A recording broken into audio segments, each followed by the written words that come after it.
అర్ధనారీశ్వరుడు అవతరించినది మాఘబహుళ చతుర్దశి రోజైన మహాశివరాత్రి నాడు. అర్ధ అంటే సగం, నారీశ్వర అంటే సగం స్త్రీ అయిన ప్రభు అని అర్థం. లయకారుడిగా శివుడికి అధికారం అధికంగా ఉండాలి.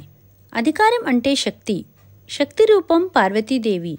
అంటే ఆ శక్తిని ఆయన తనలో భాగంగా ధరించాలని శివుడు పార్వతీదేవిని తనలో సగభాగం చేసుకున్నారు. శివుడు శక్తి కలిసి పనిచేయడమంటే స్త్రీ పురుషులు సమానమేనని అంతరార్థం.